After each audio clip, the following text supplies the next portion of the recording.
Olá pessoas, espero que estejam todos bem.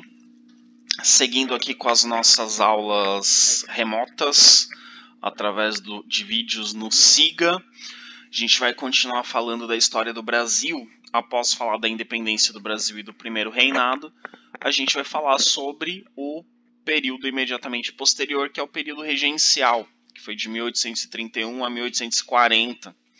O período regencial é o período após a abdicação de Dom Pedro I, mas que seu filho, Dom Pedro de Alcântara, que será coroado Dom Pedro II, ainda não tem idade para assumir o trono. Em 1831, quando Dom Pedro I abdica ao trono, Dom Pedro de Alcântara, que era o herdeiro, tinha de 5 para 6 anos de idade. Então, uma criança não teria condições de governar o Brasil. E sim, esta imagem que vocês estão vendo é Dom Pedro II, à época da renúncia, da abdicação de Dom Pedro I, ali com seu tamborzinho, seu brinquedo de criança, que tem o símbolo, tem o brasão imperial do Brasil. Então, esse período é o período entre o governo de Dom Pedro I e o governo de Dom Pedro II. Tem esse nome de período regencial porque o Brasil é governado por regentes, que são políticos que governam em nome do imperador, enquanto o imperador não pode assumir o governo. E é um período curto da história do Brasil, apenas 9 anos, mas é um período em que acontece muita coisa. E é um período marcado basicamente por instabilidade. A palavra-chave desse período é instabilidade, instabilidade política, sobretudo.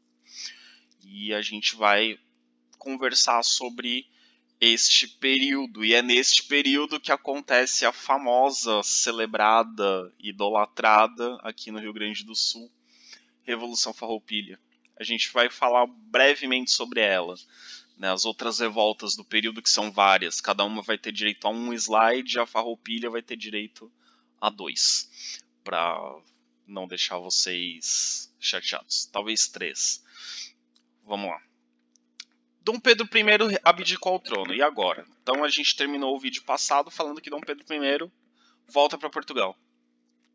Ele abdica ao trono, volta para Portugal, luta com seu irmão, que havia usurpado o trono, retoma o trono, é coroado Dom Pedro IV, rei de Portugal, abdica o trono em Portugal, passa o trono para sua filha, que foi coroada Dona Maria II, e morre, provavelmente de tuberculose, morre de uma doença respiratória, ainda jovem, com 34 anos, mas consegue, cumprir o seu desejo, que era que o trono de Portugal fosse herdado por sua filha e não por seu irmão. Mas quando Dom Pedro I renuncia, quando ele abdica do trono em favor de Dom Pedro de Alcântara, que era o herdeiro do trono no Brasil, Dona Maria II era herdeira do trono de Portugal. Dom Pedro de Alcântara era herdeiro do trono do Brasil. Dom Pedro, como eu já disse, tinha ali de 5 para 6 anos de idade. E aí o Brasil passou a ser governado por regentes. Esses regentes são políticos que governam o Brasil no lugar de Dom Pedro até que ele alcance a maioridade, até que ele completasse 18 anos, que era a idade prevista na Constituição brasileira, para que ele pudesse governar. E esses governantes, esses regentes, esses políticos, eles foram muito influenciados pelas ideias liberais. Então eles também recebem a influência das ideias da Revolução Francesa, das ideias difundidas pelo Napoleão, das ideias liberais que estão influenciando as revoluções que estão acontecendo na Europa nesse período. Em 1831 já teve uma segunda revolução na França, que foi a Revolução de 1830, influenciada por ideias liberais contra o absolutismo. Outros países da Europa estão passando nesse período, como a gente falou, entre 1815 e 1850, por revoluções liberais que estão acabando com as monarquias absolutistas, que estão transformando os países em monarquias constitucionais ou em repúblicas. Portugal, em 1820, já tinha passado por uma revolução burguesa, uma revolução liberal, que foi a Revolução do Porto, que teve influência direta na independência do Brasil. E os políticos brasileiros eram fortemente influenciados por essas ideias liberais. Então, o período regencial é muito marcado, é muito influenciado justamente por essas ideias liberais, que estão cada vez mais fortes na Europa, que são fortes na América, nos demais países que acabaram de conquistar suas independências, nos Estados Unidos, que é provavelmente o país com maior influência das ideias liberais, né? Os Estados Unidos são até hoje um país liberal por excelência, então o Brasil também é influenciado por essas ideias liberais. Esse governo regencial ele vai adotar uma série de medidas que vão na contramão do que queria Dom Pedro I. Dom Pedro I queria centralizar muito o poder, ele queria concentrar muito o poder nas mãos dele, até por conta disso a criação do poder moderador que a gente viu no vídeo passado. E esse poder centralizado e autoritário ele vai contra as ideias de um governo liberal. Então os liberais começaram, né, durante o período regencial, começaram a adotar medidas que iam um pouco na contramão do que pensava Dom Pedro I. Então eles tentam um pouco descentralizar o poder, né, diminuir a concentração do poder nas mãos do poder executivo, que agora está sendo ocupado por regentes e não por um imperador, né, e tentam dar maior autonomia às províncias e às câmaras municipais. Entre essas medidas, a gente tem a criação da Guarda Nacional. A Guarda Nacional é uma coisa muito importante na história do Brasil e ela vai ter uma influência muito forte na constituição das elites políticas por todo o Brasil. Mesmo após, né, o fim da Guarda Nacional, que é a característica aí do período imperial brasileiro, mesmo após, os herdeiros da Guarda Nacional vão ter uma influência na política brasileira. O que é a Guarda Nacional? A Guarda Nacional seria uma espécie de exército civil. É meio contraditória essa expressão, mas eu vou tentar explicar. O exército é formado por militares, é um grupo meio que à parte na sociedade. Isso funciona mais ou menos assim até hoje na maior parte dos países do mundo. O exército é um grupo separado, né? Os militares eles têm uma legislação específica, eles têm um sistema judiciário específico, que são os tribunais militares, eles têm um plano de carreira específico, um sistema de aposentadoria específico. Então os militares eles são um grupo diferente na sociedade, que são dedicados à proteção da nação, a defender o país de ameaças estrangeiras, defender as fronteiras, acabam sendo um grupo à parte, voltado para isso. A Guarda Nacional seria uma espécie de exército, só que não composta por militares, composta por civis. Então, os batalhões da Guarda Nacional eram comandados não por generais militares, não por militares de carreira, mas por grandes fazendeiros. E esses grandes fazendeiros recebiam a patente de coronel da Guarda Nacional. Então eram pessoas muito ricas, muito influentes em suas cidades, em suas regiões, e que recebiam essa patente de coronel. E esses coronéis, eles recrutavam civis para fazer parte da Guarda Nacional. E eles podiam recrutar homens de entre 21 e 60 anos de idade. A função da Guarda Nacional era lutar, combater as revoltas internas. Então, o exército cuidaria das questões externas, das fronteiras e das ameaças estrangeiras, e a Guarda Nacional cuidaria de questões internas. Os fazendeiros, né, eles fazem parte da elite econômica do Brasil, da elite social e grande parte da elite política também, né? Em muitos lugares do Brasil, nas áreas em que a agricultura é mais forte, esses grandes fazendeiros eles também têm uma autoridade política. Como a gente estudou no período colonial, a sociedade brasileira ela se forma tendo como modelo justamente a família patriarcal, o modelo patriarcal, em que o senhor de engenho, o grande fazendeiro, vai ter uma influência sobre toda, não só sobre sua família, mas sobre toda a sociedade em torno dele. E esse modelo é perpetuado durante todo o período colonial, avança no Brasil imperial, e ele, de certa forma, é confirmado quando você dá esse título de coronel aos grandes fazendeiros. Então eles já tinham um poder social ali, um poder econômico, passam a ter também um poder político e agora um poder militar, porque eles têm essa guarda nacional. São coronéis da Guarda Nacional. Esse aí é o uniforme que vocês estão vendo da Guarda Nacional. Então, assim, é como se fosse um exército para lutar contra as revoltas internas. Mas não são militares, são civis, são pessoas comuns que são convocadas, que são chamadas a formar esses batalhões e lutar contra revoltas. Não é um exército permanente, né? São civis que formam a Guarda Nacional, que tem outros trabalhos, que tem outras profissões, mas que formam essas guardas. Percebam que a criação da Guarda Nacional vai dar muito poder a esses grandes fazendeiros.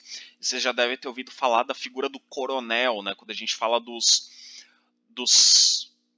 políticos, das pessoas que influenciam na política em regiões mais afastadas, esses grandes fazendeiros ficam conhecidos como coronéis por conta da herança da Guarda Nacional. Mesmo depois que a Guarda Nacional deixa de existir, esses grandes fazendeiros com influência política, com influência local, continuam sendo conhecidos como coronéis.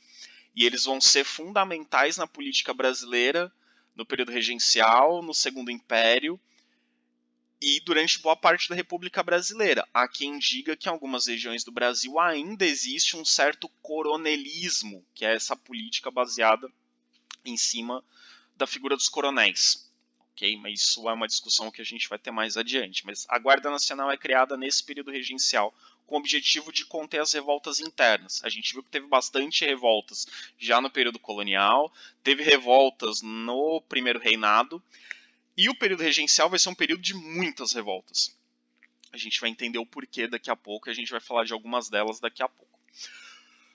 Outra medida adotada pelo governo regencial é a ampliação do poder do juiz de paz dos municípios. O juiz de paz é aquele responsável pelas... por celebrar alguns contratos. A gente ainda não tem no Brasil nesse período casamento civil. Hoje em dia o juiz de paz é o que faz o casamento civil, tal. Nessa época ainda não tem, mas o juiz de paz ele é responsável por algumas questões um pouco mais simples da lei. E ao aumentar o poder do juiz de paz nos municípios, você descentraliza o poder judiciário. Né, quando os juízes de paz de cada município passam a atender a algumas questões um pouco mais complexas, você tenta tornar mais eficiente a justiça no Brasil. Então esses juízes, a princípio, eles apenas julgavam, né, as polícias, enfim, denunciavam, faziam as investigações e os juízes apenas faziam os julgamentos. Agora esses juízes podiam determinar a prisão de suspeitos, né, o que seria o que a gente chamaria hoje de prisão preventiva, mas o juiz pode acusar alguém. Né, esses juízes de paz, no período regencial, eles podiam fazer as acusações. Então eles não apenas julgavam, eles também poderiam acusar e mandar prender suspeitos. E a escolha desses juízes em cada município, esses juízes municipais, era feita pelas elites locais, pelos políticos locais. E quem influenciava, basicamente, eram os grandes fazendeiros, que já tinham o título de coronel. Então esses coronéis acabavam também controlando a justiça nas cidades e nas vilas, por isso o poder que eles passaram a ter.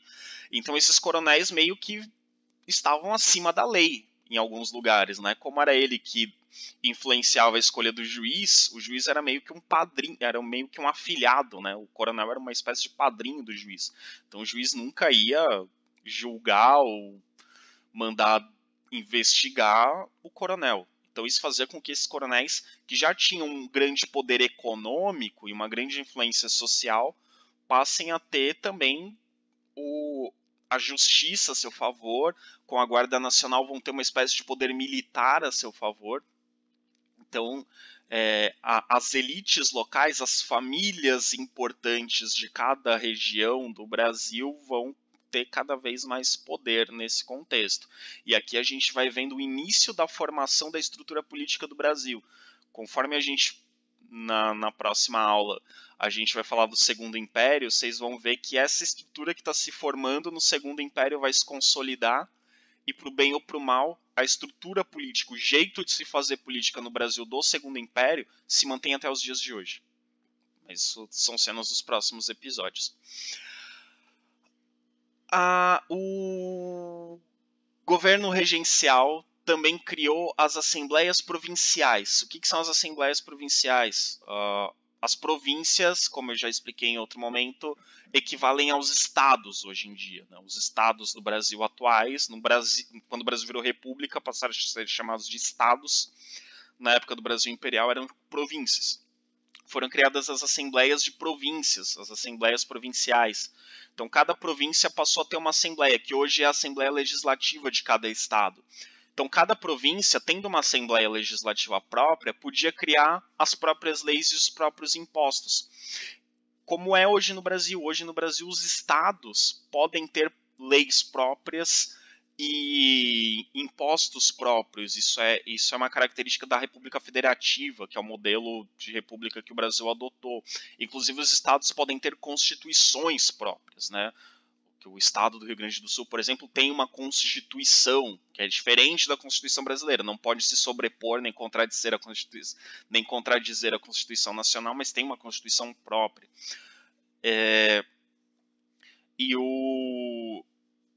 Então, cada estado pode criar suas leis. Então, o governo regencial, ao permitir que cada província pudesse criar suas próprias leis, ter deputados provinciais, que hoje equivaleria ao que hoje são os deputados estaduais, isso permitia com que cada um tivesse leis próprias, desde que, obviamente, essas leis estaduais elas não podem contradizer ou anular as leis nacionais. Mas você pode ter algumas leis próprias, alguns impostos próprios.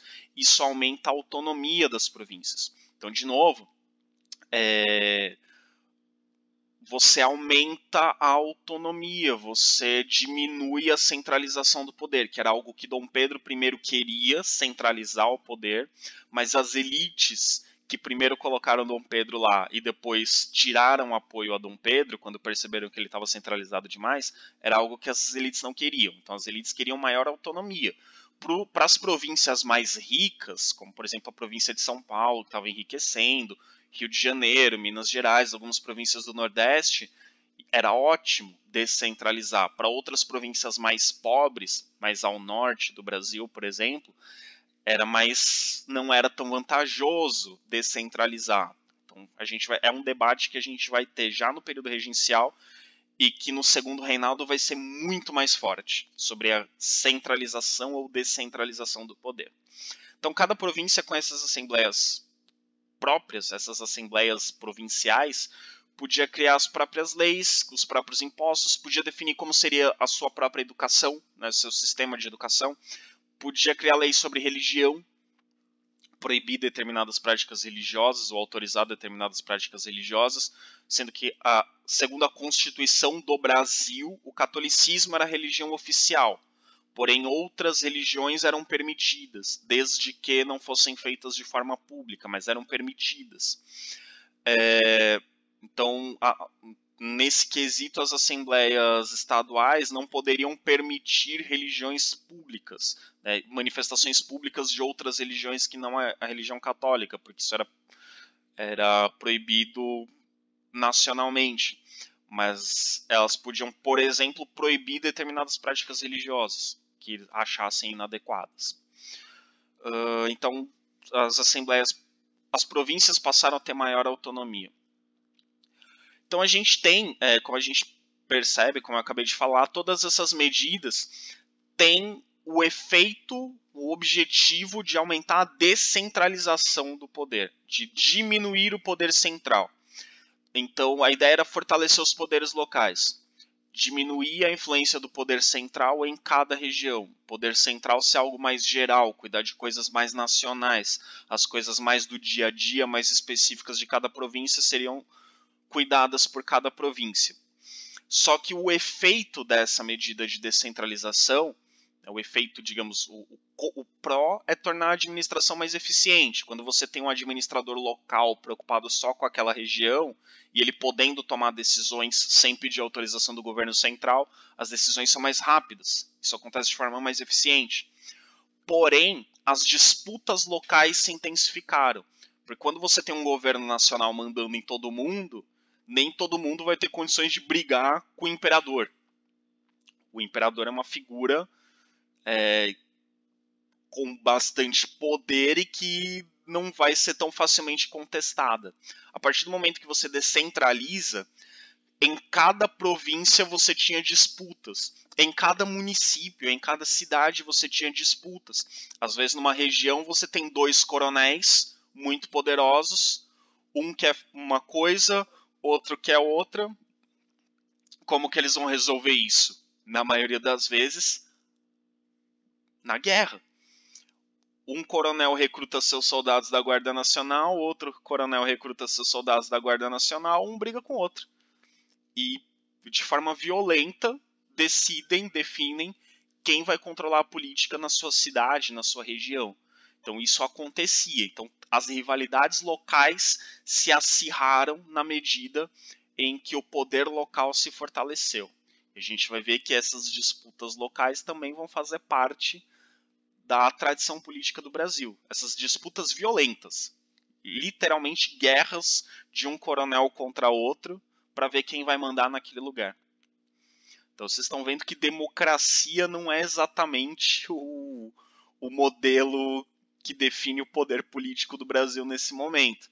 Por mais que a Constituição seja teoricamente democrática, tem eleições e tudo mais, na prática ganha quem tem mais poder.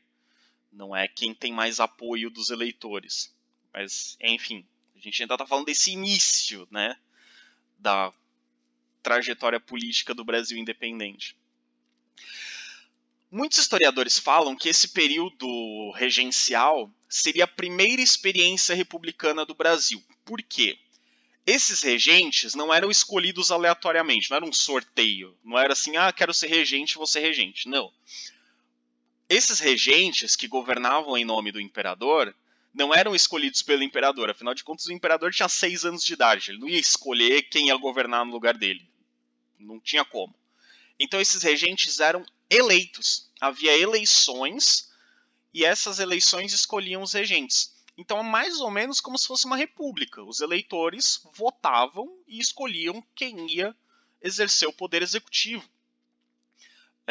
Então por isso que a gente fala que foi uma experiência republicana, né? Foi vamos ver como que é, como que funciona, ok? Então, inicialmente, a regência era composta por 3 pessoas. Então, o poder executivo era exercido por 3 regentes. Você tinha uma, que a gente chama de regência trina. Então, você tinha eleições, lembrando que era voto censitário. Então, eram só pessoas com uma determinada renda ou com um determinado valor de propriedades que podiam se candidatar. E para concorrer tinha que ter mais propriedades ainda ou uma renda maior ainda. Então, era algo em torno de 10% da população só que podia. Eram só homens que podiam votar e se candidatar, então só cerca de 10% da população que participava da política. 90% dos brasileiros estava completamente fora da política. Então, esses eleitores votavam, escolhiam 3 regentes. O Brasil teve 2 regências trinas. Teve uma primeira regência trina, que teve uma série de problemas, foi substituída por uma segunda regência trina. Depois também teve uma série de problemas, foram feitas novas eleições, o Brasil passou a ter uma regência una, então foi modificado. Ao invés de ter 3 regentes, passou a ter um único regente. Quando passou a ter um único regente, aí ficou idêntico a uma república. Porque você escolhia uma pessoa que ia governar, que ia exercer o poder executivo, igual a uma república, que você escolhe um presidente. Então, a parte do período regencial que teve regência una, que foram os últimos anos do período regencial, você tem um governo muito parecido com uma república. Você tem candidatos, entre esses candidatos você elege um, e esse um vai governar, né, exercendo o poder executivo. Então, por isso que a gente fala de experiência republicana. Não era uma república, era um império com um governo regencial. Só que como o regente era escolhido através de eleições com um mandato pré-determinado, isso era muito parecido com a república. Ok? Esse período também inicia-se um processo de transformação econômica e política no Brasil, que vai se acentuar no Segundo Reinado. Quando a gente estudar o Segundo Reinado, isso vai ficar bem mais claro, mas já começa aí no período regencial. Que transformação é essa? Lembram que eu disse que no período colonial, a região rica do Brasil é o Nordeste. O Sul, o Sudeste são pobres, principalmente São Paulo é muito pobre. O centro do Brasil, região de Minas, Goiás, Mato Grosso, mas principalmente Minas Gerais, tem uma ascensão, né? Tem um crescimento ali no século XVIII. Então isso fortalece o Sudeste. Na época da independência do Brasil, o Sudeste já é mais forte. Mas o Nordeste ainda é uma região muito rica e muito influente, né? Os fazendeiros mais poderosos são os fazendeiros do Nordeste, das fazendas de cana-de-açúcar, das fazendas de algodão. O algodão foi um período que cresceu bastante no final do período colonial. O que acontece? No período regencial, muito por causa da administração desastrosa de Dom Pedro I na economia, a administração de Dom Pedro I na economia foi muito ruim, como a gente viu na aula passada. Esses fazendeiros do Nordeste e também do Norte, da região Norte do Brasil, a região Norte do Brasil é a província do Grão-Pará, que teve uma época que ela foi uma colônia separada do resto do Brasil, o Grão-Pará. O Grão-Pará seria hoje mais ou menos seria hoje os estados da região norte do Brasil, basicamente. O que hoje é a região norte do Brasil, com exceção de um pedaço ou outro, ali, com exceção do Acre, que ainda não fazia parte do Brasil, mas basicamente a região norte do Brasil era a província do Grão-Pará. Então o norte e o nordeste estavam em crise, em decadência. Os fazendeiros estavam empobrecendo, as atividades econômicas do norte e do nordeste estavam em declínio, não estavam gerando mais tanto dinheiro, porque houve uma diminuição das exportações, graças à concorrência que o Brasil sofria de outros países. Você tem o açúcar das Antilhas, que agora são países independentes concorrendo com o Brasil. Você tem o algodão dos Estados Unidos, que agora é um país independente concorrendo com o algodão brasileiro. Você tem o açúcar, a produção de açúcar na Inglaterra, que é o açúcar de beterraba, concorrendo com o açúcar brasileiro. Então o Brasil passa a ter uma grande concorrência dos seus principais produtos, então ele já não exporta tanto. E você também tem, por causa dessa concorrência, uma queda no preço da cana-de-açúcar e do algodão, porque com maior oferta, concorrência, o preço no mercado internacional cai. Então eles estão vendendo menos e o lucro é menor. Então os fazendeiros do norte e do nordeste do Brasil estão insatisfeitos com a economia, estão perdendo dinheiro. E eles acham que a culpa é do governo central. O governo central não está apoiando. Eles acusavam Dom Pedro I de não apoiá-los, e Dom Pedro I realmente não tinha políticas para apoiar esses fazendeiros, e acusam o período regencial também de falta de apoio. Eles acham que o governo tem que interferir, tem que diminuir impostos, tem que fornecer subsídios, né? Subsídios é ajudar na produção, é dar dinheiro, investir na produção, ajudá-los, né, a produzir mais, mas o governo central não estava fazendo isso. Então, esses fazendeiros do Norte e Nordeste estão em declínio e insatisfeitos com o governo central. Já Rio de Janeiro, São Paulo e Minas Gerais estão enriquecendo. E por que estão enriquecendo? Esse produto a gente vai ver melhor quando estudar o Segundo Reinado e quando estudar o período republicano do Brasil, mas Rio de Janeiro, São Paulo e Minas Gerais estão começando a plantar e ter muito retorno com o café. O café que era plantado basicamente na região do Vale do Paraíba, que eu vou mostrar no mapa daqui a pouco. O Vale do Paraíba ele pega, basicamente, é uma região que pega ali uma faixa que é perto do litoral norte de São Paulo, Vale do Paraíba é o Rio Paraíba, não confundir com o estado da Paraíba, né? O Vale do Paraíba é o Vale do Rio Paraíba, que ele corre pelo interior de São Paulo e liga São Paulo com o Rio de Janeiro. Então essa região do Vale do Paraíba começou a ter um crescimento na produção de café, e depois essa produção de café vai mais para o interior de São Paulo, Minas Gerais, chega até o Espírito Santo. Esse produto ganha muito valor, ele está sendo muito vendido no mercado internacional, porque um dos fatores, e percebam como a história internacional não está desvinculada da história do Brasil. A gente estudou no final do ano passado a Revolução Industrial. Lembro que os trabalhadores da Revolução Industrial na Inglaterra têm que trabalhar 12, 14, 16 horas por dia. Então eles têm que se manter acordados, eles têm que se manter ativos. E um dos estimulantes lícitos, não vamos pensar nas drogas ilícitas, que nessa época ainda também não tinha as drogas que tem hoje, né? Enfim, não tinha energético também, que é lícito, mas enfim. Uma bebida estimulante que ajuda o trabalhador a se manter acordado por mais tempo e com mais energia para trabalhar é o café. É justamente o café.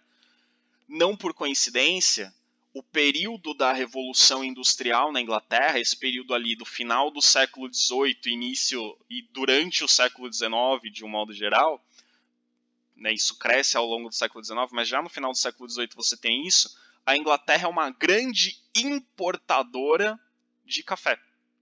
A Inglaterra se torna a maior importadora de café do Brasil. Não é coincidência, isso tem a ver com o aumento do consumo do café na Inglaterra, e o aumento do consumo do café tem a ver com a atividade dos trabalhadores. Então percebam que o processo da Revolução Industrial vai ter essa influência, vai fortalecer um novo produto que é o café. E o Brasil vai se tornar, ao longo do século XIX, o maior produtor de café do mundo, mas nesse período ainda não, ainda está começando, mas está começando com muitos lucros e com resultados muito bons, né, aqui no período regencial. Depois, além da Inglaterra, os Estados Unidos vão ser o grande comprador de café do Brasil. Vai chegar uma época que o Brasil vai vender café para o mundo inteiro, né? Porque em vários lugares do mundo você está tendo revolução industrial. Mas isso a gente vai ver quando tiver a segunda revolução industrial que pega o segundo reinado no Brasil. Enfim, a gente vai ver depois essas junções. Mas o café está crescendo no Brasil, está começando a ser plantado com sucesso no período regencial. Com o tempo, esses fazendeiros que estão enriquecendo por causa do café no sudeste do Brasil começam a ficar conhecidos como barões do café. Barão é um título de nobreza. E Dom Pedro I fazia isso, e Dom Pedro II vai fazer isso também. Pessoas influentes na sociedade, pessoas importantes, principalmente na economia, vão receber títulos de nobreza, que na prática não servem para nada. Esses títulos de nobreza no Brasil não serviam para nada. Né? A pessoa que recebeu o título de nobreza no Brasil Imperial não recebia um feudo. Era só uma distinção social. Mais ou menos como a rainha da Inglaterra faz hoje quando concede o título de Sir a alguém. Não quer dizer absolutamente nada. É só uma distinção social, é só um reconhecimento social. E esses grandes fazendeiros de café no sudeste brasileiro vão ser conhecidos como barões do café, porque alguns deles de fato recebem títulos de nobreza, o título de barão, outros recebem outros títulos, outros não recebem título nenhum, mas por enriquecerem como esses nobres do Brasil, que efetivamente não eram nobres, mas enfim, mas tinham esses títulos, como eles enriqueciam, ficaram conhecidos como barões do café. E esses barões do café, por terem um fortalecimento econômico muito forte, eles vão ter um fortalecimento político no Brasil. A política brasileira era comandada, liderada, basicamente pelos grandes fazendeiros do Nordeste. Quando esses fazendeiros do café do Sudeste começam a enriquecer, eles começam a ter maior influência na política nacional.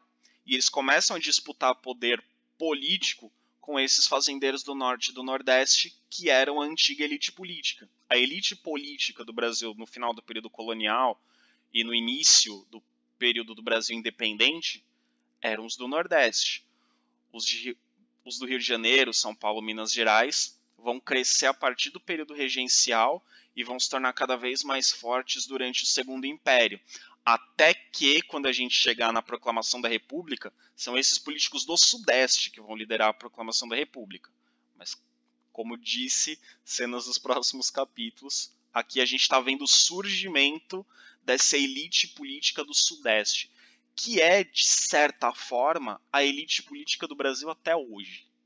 Mas divide poder com outras regiões, mas a política no Sudeste do Brasil ela ainda é muito mais influente do que de outras regiões do Brasil no que diz respeito ao governo central. Ok?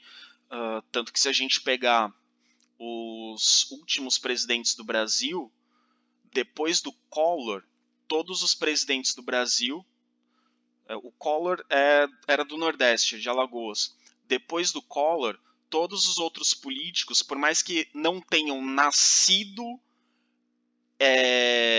no Sudeste, assim, todos ou nasceram no Sudeste ou fizeram sua carreira política no Sudeste. Fernando Henrique Cardoso era de São Paulo, fez sua carreira política em São Paulo. Lula é nordestino, mas fez toda a sua carreira política em São Paulo. Dilma Rousseff é mineira, nasceu no Sudeste. Fez sua carreira política no Rio Grande do Sul, mas é mineira. Depois dela, o Temer é de São Paulo, fez sua carreira política em São Paulo. E hoje o presidente Jair Bolsonaro é de São Paulo, mas fez sua carreira política no Rio de Janeiro. Então, tirando a Dilma, que fez a carreira política no Rio Grande do Sul, depois do Collor, todos fizeram sua carreira política no Sudeste. Então, o Sudeste tem uma centralidade muito importante na política nacional ainda hoje. Isso começa a se formar no período regencial. Estou falando demais desse pedaço aqui. Vamos tentar dar uma acelerada. Mesmo com todas essas situações aqui, todos concordavam. Os políticos do Norte, do Nordeste, do Sul, do Sudeste, do Centro do Brasil concordavam que o liberalismo moderado era uma garantia para a manutenção da ordem social. O que é o liberalismo moderado? O liberalismo moderado vamos seguir as ideias liberais, as ideias iluministas, porém sem radicalização, sem fazer igual os jacobinos fizeram. Liberalismo moderado.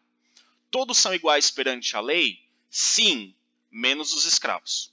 Então você mantém a escravidão era importante ainda, principalmente para os fazendeiros do Norte e do Nordeste. Os do Sudeste usam trabalho escravo, a maioria, mas principalmente nas lavouras de café, eles já estão começando a perceber que talvez o trabalho assalariado seja melhor. Isso a gente vai ver melhor no Segundo Reinado. Mas a escravidão ainda é consenso. O Brasil precisa da escravidão. Então todo mundo é igual perante a lei? Menos os escravos. O povo tem que ser livre? Tem. Mas pode votar? Não. Então o povo é submisso às classes dominantes. Só quem participa da política são as classes dominantes. Então você tem o liberalismo, não é absolutismo. O poder não está concentrado nas mãos do rei. Mas também não é um poder dividido com todo o povo. É só com uma elite. O que é outra coisa do liberalismo moderado? Existe o direito à propriedade? Existe. Para todo mundo? Não. Só para quem tem muito dinheiro. Então você não vai ter uma política de, por exemplo, reforma agrária. Você não vai distribuir terras para os camponeses pobres. Não. O fazendeiro tem direito à sua terra porque ele comprou, ele pagou por ela. O pobre não vai ter esse direito. E tudo isso com obediência às leis. O liberalismo diz que todo mundo tem que obedecer às leis para o país funcionar. Então todo mundo vai obedecer às leis para o país funcionar. Então isso é o liberalismo moderado. Você sai de um regime absolutista, você tem uma certa democracia, você tem uma certa liberdade, mas não muita para não virar bagunça. Essa é a ideia do liberalismo moderado. O poder continua nas mãos de uma elite. Não é de uma família real, mas é de uma elite econômica. Ok? Esse mapinha aí mostra a região do café, né, onde o café começou a ser desenvolvido. Essa região do Vale do Paraíba ali, que pega o litoral norte de São Paulo ali. Tá ruim de ler, mas ali São Sebastião é litoral norte de São Paulo. Vale do Paraíba é um pouquinho para cima. Vale não é no litoral, é seguindo o rio. Vai ali de São Paulo até o Espírito Santo e ele entra um pouco ali para o sul de Minas Gerais também. Então, essa é a região onde o café começou a ser plantado no Brasil. Depois ele vai mais para o oeste do estado de São Paulo, vai mais para o centro de Minas Gerais. No Rio de Janeiro e no Espírito Santo não fica tão forte. Bom, um pedaço do Espírito Santo sim, no Rio de Janeiro nem tanto. Mas a princípio é essa região que está começando a produzir café. E é esse café que vai gerar muita riqueza para o Sudeste brasileiro ao longo do final do século XIX, começo do século XX. Mas isso a gente vai estudar melhor depois. Pois bem, estou falando aqui que o poder está concentrado nas mãos de uma elite agrária. No Nordeste, principalmente os senhores de engenho, fazendeiros de cana-de-açúcar. No Sudeste, principalmente os fazendeiros do café. O que acontece? O povo, o povão, a galera, a massa, percebeu que as reformas do período regencial só favoreciam quem tinha dinheiro, só os proprietários de terra e os proprietários de escravos. O povo não apoiava mais Dom Pedro I. Quando Dom Pedro I abdica, o povo comemorou também. O povo achava que Dom Pedro não administrava bem. Só que quando os regentes assumem, eles percebem que os regentes estão atendendo apenas aos interesses da elite. A maior parte do povo continua com os mesmos problemas que tinha desde o período colonial. O povão tinha problema na colônia, tem problema no primeiro reinado, continua tendo problema na regência. E o povão percebeu que, como os políticos não eram o imperador, quem estava governando o Brasil eram políticos eleitos, o povão começa a pressionar esses políticos eleitos. Né? Acontecem pressões, protestos, manifestações, revoltas. Quem que comandava esse grupo político, esses regentes? Né? Eles eram escolhidos, esse grupo político que conseguia eleger os regentes eram os liberais moderados, esses que eu expliquei agora há pouco. Você tem ideias liberais, mas sem exagero. Então, ter ideias liberais, mas sem exagero, mantém o poder nas mãos da elite e favorece apenas a elite. E, então, esses liberais moderados eram basicamente os grandes fazendeiros. Era quem controlava a política do Brasil. E o povão começa a ir contra esse grupo. E também havia no Brasil, eram minoria, mas era um grupo significativo, os restauradores. Quem eram os restauradores? Aqueles que queriam que Dom Pedro I voltasse. Antes de Dom Pedro I morrer, muita gente queria que Dom Pedro I voltasse para o Brasil. Quando ele abdicou o trono lá em Portugal para a filha dele, muita gente falou, ele abdicou o trono em Portugal, ele pode voltar para o Brasil. Que tinha gente que achava que precisa ter um imperador. Se não tem imperador, vira bagunça. As pessoas não respeitam, não obedecem outros políticos. Só vão obedecer se tiver imperador. Então queriam a volta do imperador. E também existia um outro grupo, que aí são os liberais exaltados. Se a gente comparar com a Revolução Francesa, por exemplo, os liberais exaltados seriam os jacobinos. Seriam aqueles que pensam mais nas ideias da pequena burguesia. No Brasil não tem exatamente uma burguesia. Né? No Brasil você tem grandes fazendeiros, você tem uma classe média. Né? Os liberais exaltados seriam ali o equivalente à pequena burguesia da França, que seriam os profissionais liberais, pequenos comerciantes, trabalhadores urbanos, e que tem apoio das camadas, principalmente das camadas urbanas mais pobres, que seriam os equivalentes aos sans-culottes, se a gente comparar com a Revolução Francesa. Então os liberais exaltados eram aqueles que queriam mudanças mais profundas.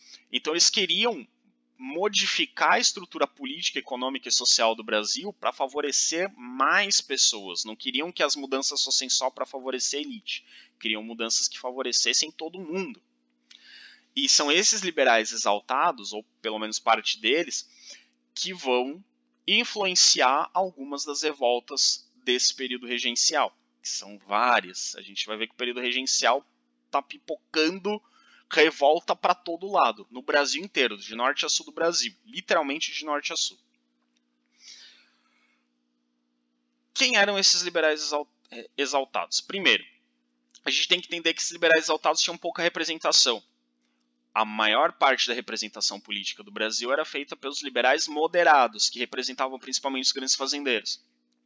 Esses liberais exaltados, em sua maioria, eram profissionais liberais e intelectuais. Profissional liberal, já devo ter explicado isso outras vezes, mas só retomando, profissional liberal é aquele que nesse período presta serviço e não tem exatamente um chefe. né? Você tem um médico que atende o paciente, que vai na casa do paciente e atende. Você tem um professor que vai até a casa do aluno e dá aula para ele. Você tem um advogado que vai atrás que representa o cliente. O padre é considerado um profissional liberal de certa forma também. O padre está mais entre os intelectuais aqui. Um outro dia eu talvez explique o que seja história intelectual para vocês, mas os padres têm mais a ver com os intelectuais. Então os profissionais liberais são essas profissões. Hoje em dia, ainda são chamados de profissionais liberais, apesar de que o médico trabalha num hospital, tem um chefe, o advogado muitas vezes trabalha num escritório, tem o chefe, o professor trabalha numa escola, tem um chefe, mas nessa época eram profissionais liberais no sentido de que eles trabalhavam por conta própria. E além desse, você tem os jornalistas estariam no grupo dos intelectuais. Os jornalistas não é exatamente como hoje em dia o jornalista, o repórter que trabalha para um veículo de comunicação. O jornalista geralmente é o dono de um jornal. Ele escreve, publica, imprime e entrega. Então ele tem uma certa liberdade para escrever e para fazer circular suas ideias. Você tem os estudantes, né, muitos que foram estudar na Europa e voltaram. Então, são esses grupos, né, os liberais exaltados. Não são a elite, são uma classe média. E muitos desses liberais exaltados não têm participação política, porque por fazerem parte de uma classe média, eles não têm as propriedades e a renda que permite que eles votem dentro do sistema de voto censitário.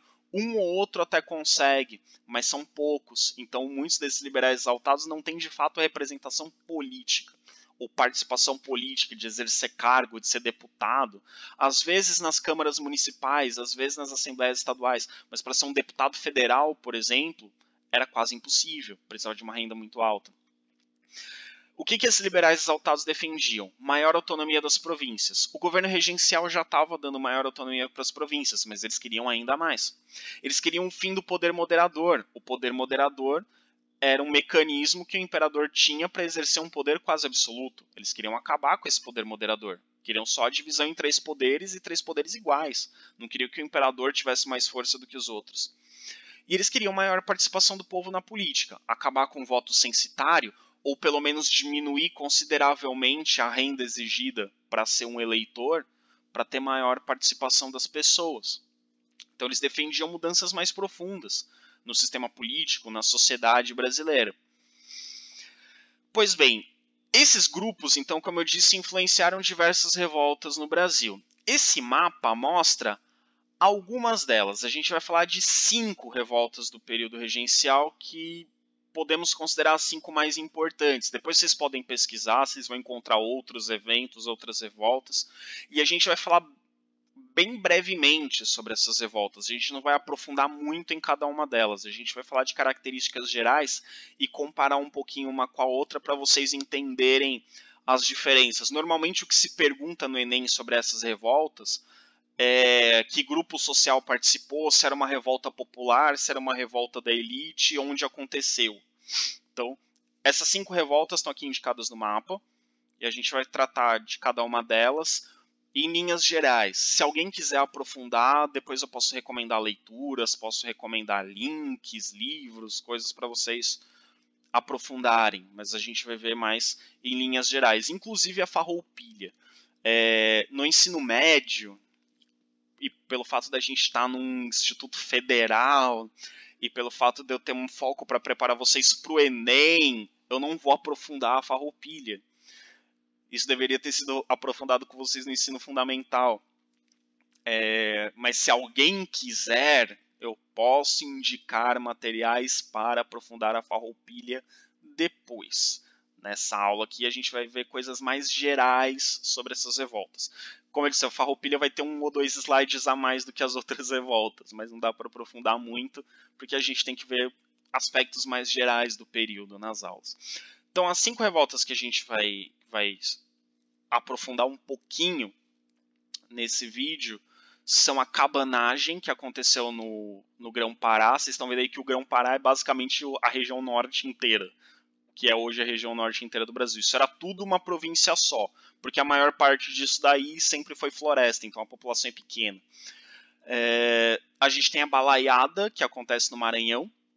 Os nomes são engraçados, mas eu vou explicar depois o motivo dos nomes. Na Bahia a gente tem duas revoltas importantes. A revolta dos malês, que é muito importante, apesar de ter sido durante muito tempo esquecida nas aulas de história no Brasil. É muito recente que os historiadores trabalhem isso mais profundamente, é muito recente que apareça nos livros didáticos a revolta dos malês. Ela foi desprezada. Assim, da época que eu estava na faculdade pra cá que começaram a falar da revolta dos malês. Eu estudei sobre a revolta dos malês na faculdade, mas na época que eu estudei isso na faculdade, no início desse século, era uma novidade, assim, estar se estudando isso, era algo novo, né? Não se estudava isso. A gente vai ver por que ela é tão importante daqui a pouco. A gente tem também a Sabinada, o nome é engraçado, mas vou explicar o motivo depois. E por último, mas não menos importante, a Guerra dos Farrapos. Essa foi a que durou mais tempo, a que teve mais resultados, a que causou maior repercussão. Até por isso, 20 de setembro, gaúchos comemoram esse evento histórico, né? Teve insurreições, revoltas em Pernambuco também, mas a gente já falou muito das brigas que teve em Pernambuco até agora. E a gente provavelmente vai falar de Pernambuco mais adiante. Então, aqui no período regencial, vamos dar vez para os outros estados do Brasil. Em Pernambuco, mais ou menos nessa época, a gente tem a Revolução Praieira. Mas depois a gente vê. Depois posso indicar algumas leituras sobre a praieira. Depois preciso confirmar direitinho a data, que agora não tenho certeza se foi no período regencial ou no segundo reinado.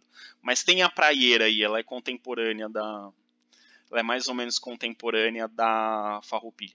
Vamos lá. Primeiro, cabanagem. Foi uma insurreição popular que durou de 1835 a 1840. Ela é considerada a maior revolta do período regencial.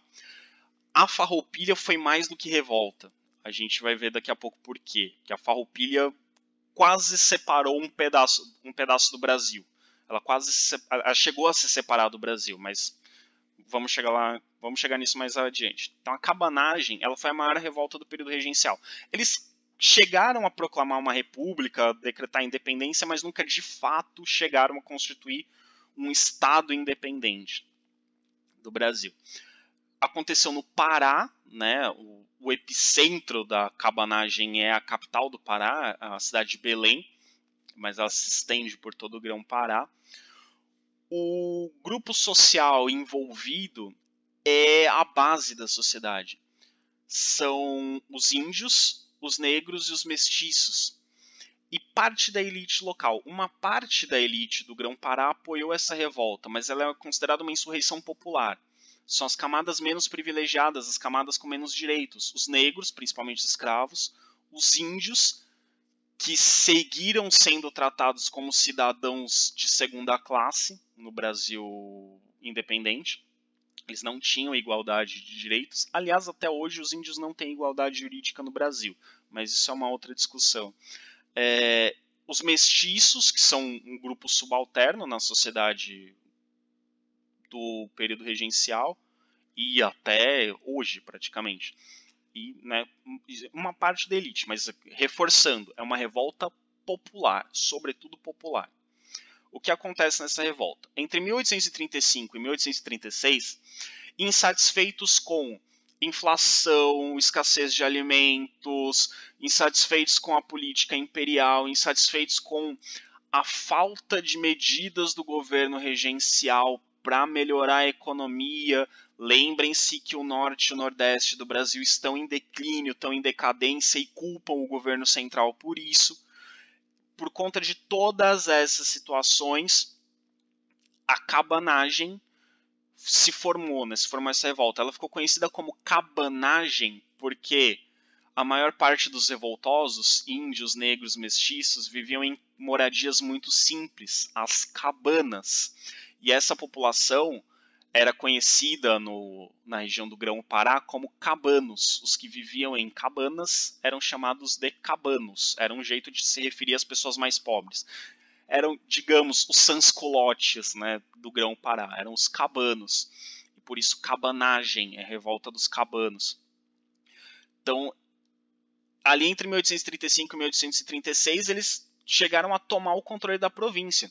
E é um fato muito interessante, esse quadro aí representa um pouco disso, eles tomaram o palácio do governo da província. Eles tomaram o palácio provincial, a sede do governo, na cidade de Belém. E muitos historiadores comparam a tomada do palácio provincial, né, a sede do governo do Grão-Pará, com a tomada da Bastilha, né, o povo tomando o poder. E eles chegaram a tentar formar um governo provisório e se mantiveram de 1835 a 1840 lutando contra o governo regencial. O governo regencial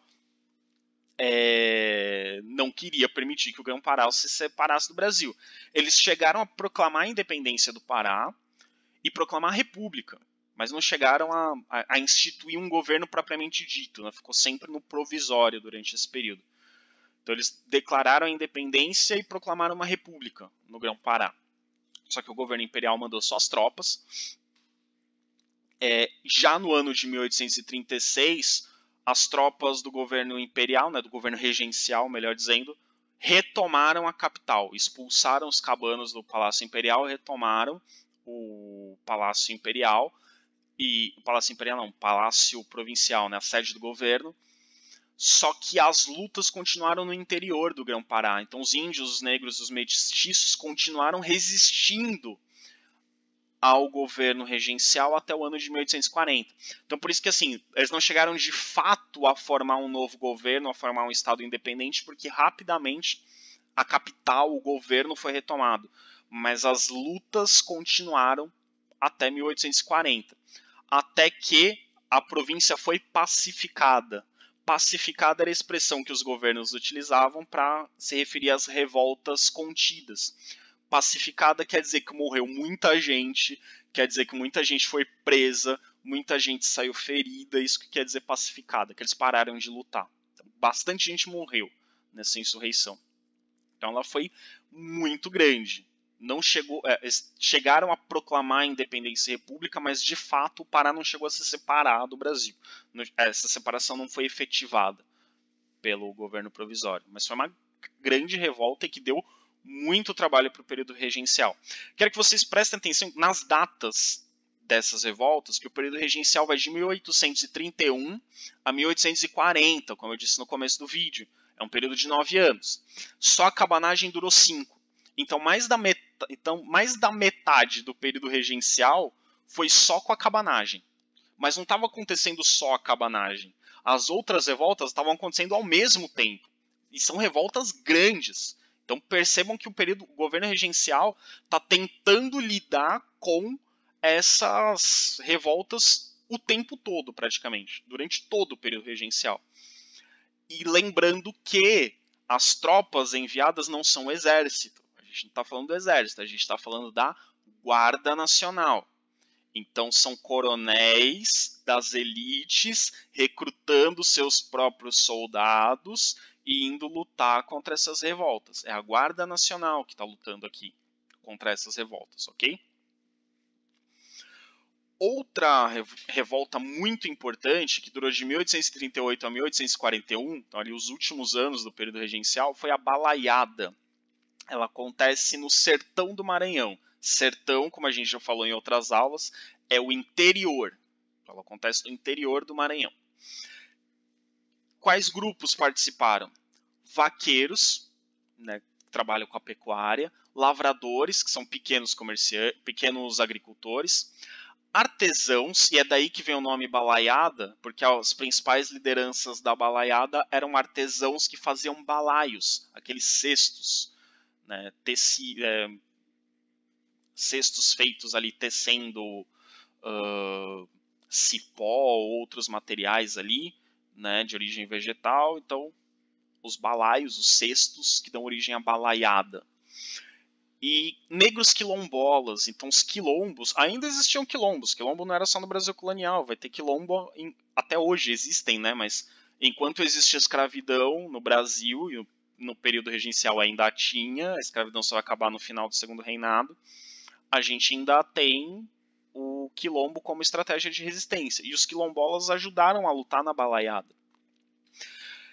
Contra quem que eles se levantaram? Eles se levantaram contra os fazendeiros e contra as autoridades locais. Então percebam que é uma revolta popular.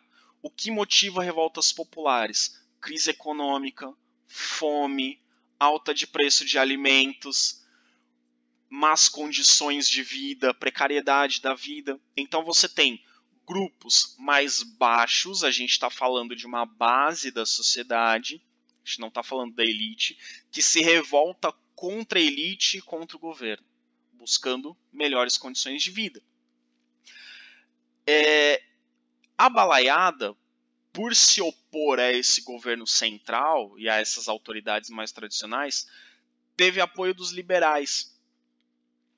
Então os liberais, principalmente os liberais exaltados, apoiaram a balaiada, né, nesse período. Então é uma revolta popular, mas teve apoio de alguns grupos políticos importantes, minoritários, como os liberais exaltados, mas teve apoio de alguns grupos políticos. E nesse contexto eles chegaram a tomar a cidade de Caxias, não Caxias do Sul, a cidade de Caxias no interior do Maranhão, que não era capital, mas foi tomada uma cidade. E o que acontece? O governo mandou tropas, Guarda Nacional, com milhares de soldados, mandou uma tropa enorme para retomar a cidade de Caxias e derrotar esses revoltosos. Então a balaiada também foi... Eles não chegaram a proclamar a independência, a proclamar uma república, mas eles... Não, e também não tinha exatamente um viés separatista, mas era uma revolta exigindo melhores condições de vida. E uma revolta comandada, né, e executada pelas classes mais baixas. Alguns membros da elite apoiaram, mas quem foi para a linha de frente foram os vaqueiros, os lavradores, os artesãos e os quilombolas. Okay? Então, balaiada, revolta popular, certo? Cabanagem, revolta popular. Balaiada, revolta popular, ok? A terceira revolta que a gente vai ver é uma das mais interessantes do Brasil, mesmo ela não tendo de fato acontecido. Ela foi planejada, mas ela não chegou a acontecer. Que foi a revolta dos Malês, em 1835. Ela aconteceu na cidade de Salvador. Cidade de Salvador, que era uma das cidades do Brasil com a maior quantidade de escravos. Havia mais escravos do que pessoas livres em Salvador nessa época. E quem fez essa revolta? Escravos muçulmanos. Os escravos muçulmanos eram chamados no Brasil de malês. A gente viu, né, em outras aulas, quando a gente falou um pouco sobre a cultura, sobre a sociedade do Brasil colonial, quando a gente falou sobre a escravidão também, que a maior parte dos escravos que vinham para o Brasil, né, dos africanos que vinham para o Brasil como escravos, vinham principalmente da cultura iorubá e tinham religiões de matriz africana, né, como a religião iorubá, que dá origem ao candomblé, por exemplo. Também tinha muitos da etnia banto. Mas no Brasil também havia muitos escravos muçulmanos, né? A maioria deles já era muçulmano quando se tornou escravo, quando foi escravizado. Então já vieram da África como muçulmanos, e muitos outros se converteram no Brasil. Muitos escravos se converteram ao islamismo. E esses escravos muçulmanos, eles eram uma espécie de elite entre os escravos brasileiros, porque a maioria dos escravos no Brasil, por exemplo, não sabia ler nem escrever. E os malês, como muçulmanos, eles precisavam saber escrever, precisavam saber ler e acabavam sabendo escrever também, em árabe. Mas eles liam e eles escreviam, eles tinham uma cultura maior, eles tinham mais cultura, mais erudição. Então eles eram uma espécie de elite. Há quem diga também que os malês meio que desprezavam os outros escravos. Eles se achavam superiores por conta da sua religião, por conta da sua formação. Eles se achavam mais civilizados. Né? Há quem diga isso. Né? Então, os malês tinham um certo preconceito com os outros escravos. E esses malês, eles tinham o costume de se reunir para fazer suas orações voltados à Meca, para estudar o Corão, enfim. E como eles eram, de certa forma, uma elite entre os escravos, né, era um grupo diferenciado entre os escravos, eles eram os que provavelmente melhor articulavam estratégias de luta contra a escravidão dentro do contexto urbano, digamos. Claro, a principal estratégia, o principal movimento de resistência à escravidão foram os quilombos, mas os quilombos são uma realidade sobretudo rural. Existiam quilombos urbanos, mas eram raros. Dentro das cidades, a mobilização dos escravos era um pouco diferente. Os escravos, como eu disse para vocês na aula sobre a escravidão, nas cidades eles tinham maior mobilidade, você tinha muitos escravos de ganho. E como os malês eram geralmente alfabetizados, tinham um conhecimento maior, uma erudição maior, muitos deles eram escravos de ganho e tinham essa mobilidade social dentro do ambiente urbano, tinham maior liberdade, né? E esses malês fizeram o quê? Um grupo de malês começou a se reunir para preparar uma insurreição. Eles estavam combinando que um dia eles iam fazer uma insurreição, iam atacar a cidade de Salvador, iam, né, sair destruindo coisas, matando pessoas para tentar tomar o controle da cidade. Então ia ter uma insurreição. Entre outras coisas, né, mas o principal objetivo deles era o fim da escravidão, justamente. Então, eles queriam fazer uma insurreição, uma grande revolta, tomar a cidade de Salvador para acabar com a escravidão. Então esse era o objetivo deles. Então, como eu disse, né, por serem muçulmanos, eles eram alfabetizados, então, né, eles tinham uma cultura um pouco mais refinada, digamos, do que o escravo médio. Nesse momento aqui, em 1835, a gente já tem um grande contingente de escravos nascidos no Brasil. Esses que eram nascidos no Brasil não eram alfabetizados, não eram escolarizados. Muitos dos que vinham da África também não, mas esses malês eram uma exceção. Mesmo os que no Brasil se convertiam ao islamismo acabavam sendo alfabetizados, né? Só que o que acontece? Alguém, não se sabe exatamente quem, se foi algum escravo que soube e denunciou, se foi alguém que ficou sabendo, provavelmente foi um escravo que denunciou. Essa revolta, antes dela acontecer, alguém denunciou para as autoridades que estavam vendo esses planos. E esses malês, horas antes ou no dia anterior ao que eles estavam planejando que seria a insurreição, eles foram atacados, né, foram presos, foram espancados, foram torturados, alguns foram mortos, enfim, foram violentamente reprimidos. Então essa revolta não chegou a acontecer. Porém, o risco dessa revolta, o fato dela ter chegado a ser planejada, foi um baque para a elite brasileira, porque muita gente começou a comparar e a lembrar do que aconteceu no Haiti. Vocês estão lembrados do que aconteceu no Haiti? No Haiti, os escravos mataram os europeus e proclamaram a independência. E uma república. Eles tomaram o controle do Haiti e proclamaram sua independência. Então, a elite brasileira começou a ficar com medo. Falou, cara, tem cidades tipo Salvador que tem mais escravo que gente livre. Se essa galera resolve se revoltar, o que a gente faz? Então, após a revolta dos malês, ou a tentativa de revolta dos malês, a elite brasileira ficou com muito medo dos escravos.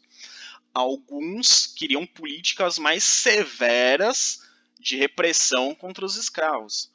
Outros, pelo contrário, já pensavam na possibilidade de substituir o trabalho escravo pelo trabalho assalariado, porque eles pensaram, se eu continuo com escravos e esses escravos resolvem se revoltar, não tenho o que fazer.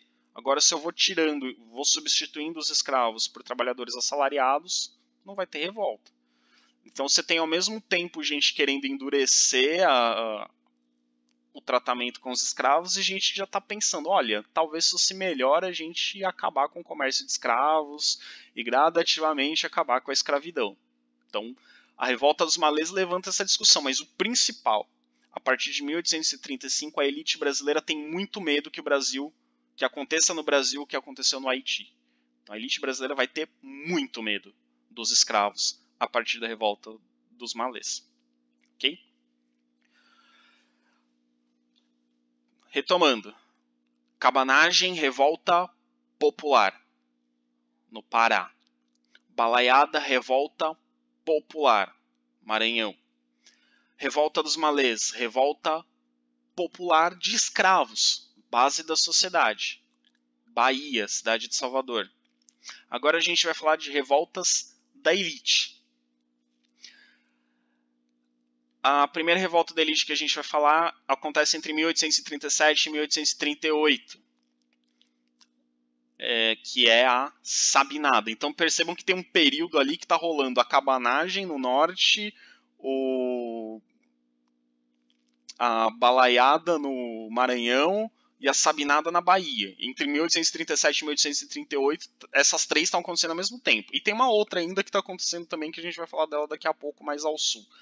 Nesse período também. Então percebam que ali o final do período regencial era basicamente gerenciamento de crise, gerenciamento de revolta. Quem lutou na Sabinada? Primeiro, ela acontece na Bahia também, assim como a revolta dos malês, mas a revolta dos malês era uma revolta de escravos. A Sabinada é uma revolta da classe média. Ela é comandada pela classe média. O líder da Sabinada é o Francisco Sabino dos Santos, daí que vem o nome Sabinada, é a revolta do Francisco Sabino. Ele era médico, profissional liberal, e dono de um jornal, que eu falei, os donos de jornal tinham o instrumental para divulgar suas ideias. O jornal dele se chamava Novo Diário da Bahia. Nesse jornal, ele escrevia muitas críticas ao governo central, ao governo regencial. E, como eu expliquei lá no começo, o Francisco Sabino era um dos que culpava o governo central pela decadência do Nordeste. Nesse caso, ele criticava a decadência da Bahia e criticava a falta de autonomia da província. Ele achava que a província tinha pouca autonomia. O governo regencial tomou medidas para aumentar a autonomia, mas não aumentou tanto assim. Eram liberais moderados. E muitos liberais exaltados, como Francisco Sabino, queriam mais autonomia. Além do jornal dele, outros jornais na Bahia também circulavam e divulgando essas ideias, fazendo críticas ao governo central, fazendo críticas à falta de autonomia, fazendo críticas à gestão econômica que estava causando crise. E essas ideias conquistaram inclusive alguns militares. Então, alguns militares baianos apoiaram a Sabinada, participaram da Sabinada. Então, a gente não está falando de uma revolta popular que envolve escravos, os trabalhadores mais pobres. A gente está falando de uma classe média, que engloba médicos, que engloba professores, advogados, alguns militares. Então a gente está falando já de um grupo social diferente. Não é uma revolta popular, é uma revolta da classe média. E que vai ter um certo apoio de alguns membros da elite. Não todos. A gente vai ver que a elite mais importante da Bahia, na verdade, vai contra a Sabinada. Mas classe média. Revolta da classe média. Ok? Então, com o apoio dos militares que aderiram às ideias do Francisco Sabino, os revoltosos tomaram a cidade de Salvador. Eles tomaram a cidade de Salvador, invadiram lá o governo, tiraram o governante e tomaram a cidade de Salvador. Agora tomaram o controle. Com a ajuda de parte dos militares baianos, esses revoltosos, que eram basicamente da classe média, assumiram o controle da Bahia. E uma das coisas mais interessantes sobre a Sabinada é que eles assumiram o controle da Bahia, né? Tomaram Salvador, assumiram o controle da Bahia, proclamaram a independência da Bahia e fundaram a República Baiense, independente do Brasil. Só que o Francisco Sabino e os militares e muitos que apoiavam a Sabinada não queriam que a Bahia se separasse do Brasil para sempre. Era só até Dom Pedro de Alcântara completar 18 anos. Na verdade, a revolta foi contra o governo regencial.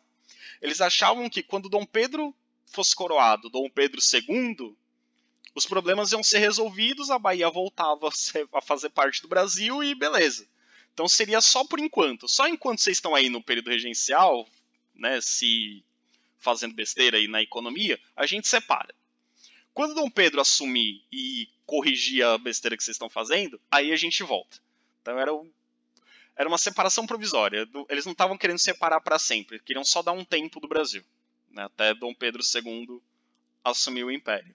Então, esse é um fato muito interessante da Sabinada, que era uma revolta, uma separação provisória. Era só por enquanto. O que acontece? Quem foi contra a Sabinada? Os senhores de engenho do Recôncavo Baiano. Eles se colocaram contra a revolta. E eles ajudaram o governo regencial a lutar contra os revoltosos. Como que os senhores de engenho ajudaram o governo regencial a lutar contra a Sabinada? Eles eram coronéis da Guarda Nacional. Então eles usaram a Guarda Nacional para lutar contra a Sabinada. Perceba que a Guarda Nacional vai ter essa participação importante de conter as revoltas. Então, em 1838, com a ajuda desses senhores de engenho, que eram coronéis da Guarda Nacional, as tropas enviadas pelo governo regencial, a rebelião foi sufocada, né, foi reprimida de forma violenta, e milhares de pessoas foram mortas, feridas e ou presas. Né? Então, esse foi o desfecho aí da Sabinada. Depois eu preciso pesquisar para ver se o Sabino foi preso, se foi morto. Se não me engano, ele foi preso. Mas acho que não chegou a ser morto. Mas depois eu preciso procurar. Se eu estiver falando alguma besteira, depois vocês me corrijam. Então, essa é a Sabinada. Revolta da classe média. As que a gente viu até agora eram revoltas populares. A Sabinada é classe média. Mas tem oposição da elite. Os fazendeiros do Recôncavo Baiano. Ok? Então, classe média, profissionais liberais, militares, revolta. Elite, sem revolta. Ok? Elite não quer revolta na Sabinada. Certo? Agora, a favorita de vocês. A Guerra dos Farrapos ou Revolução Farroupilha? Já vamos começar fazendo uma crítica ao conceito de revolução. Quando a gente estudou a Revolução Industrial, a gente viu que revolução é uma mudança drástica, rápida, que causa efeitos muito grandes, que modifica total ou parcialmente a ordem social vigente. A Guerra dos Farrapos não modificou a ordem social vigente, mas ela foi chamada de revolução porque os seus líderes acreditavam que eles estavam, né, ao se separar do Brasil, eles estariam mudando radicalmente a estrutura do que eles estavam vivendo, mas não era uma mudança radical, a gente vai entender por quê. Então, a Revolução Farroupilha não foi de fato uma revolução, mas o nome pegou, então a gente continua chamando de Revolução Farroupilha. Dessas que a gente viu até agora foi a que durou mais tempo. Foi de 1835 a 1845. Percebam que o período regencial acabou em 1840. Então quem vai acabar com a Revolução Farroupilha é Dom Pedro II. Não é o governo regencial. Essa revolta o governo regencial não deu conta. Acabou o período regencial, a Farroupilha estava rolando. E é dentro desse período aqui, pessoal, que vocês devem saber, como bons uruguaianenses, que é nesse período que Uruguaiana é fundada. E Uruguaiana é fundada pelos farroupilhas, pelo governo farroupilha. Foi fundada uma cidade, num local estratégico, para facilitar a comunicação com a Argentina, com o Uruguai, o transporte pelo rio Uruguai, um ponto de observação para se defender de tropas inimigas, etc, etc, etc. Então a cidade de Uruguaiana é fundada nesse período da Revolução Farroupilha. Foi a única cidade fundada pelos farroupilhas. Local da revolta Farroupilha, Rio Grande do Sul, né? Óbvio. Grupo social, estancieiros. Estancieiro, eu não sei se eu preciso explicar o que é estancieiro. Acho que aqui em Uruguaiana vocês sabem o que é estancieiro. Quando eu dava aula em São Paulo eu tinha que explicar o que é um estancieiro. Estancieiro é o que nós em São Paulo chamamos de fazendeiro. Né? São os criadores de gado. São os donos de estâncias, que em São Paulo nós chamamos de fazendas. Então eles eram criadores de gado para produzir o famoso charque, que era o principal produto de exportação da província do Rio Grande do Sul. O que acontece? Então a gente está falando de uma revolta da elite. Os estancieiros são a elite do Rio Grande do Sul.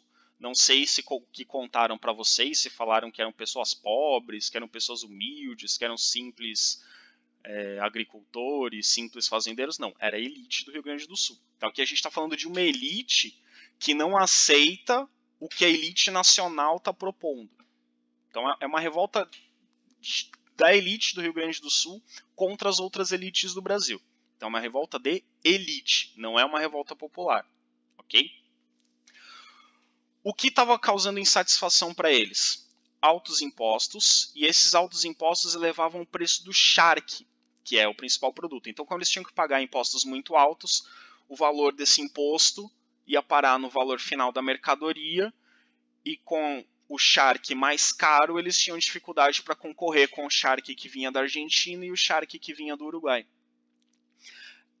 Então, de novo, é uma revolta da elite local, porque achava que o governo central não estava ajudando.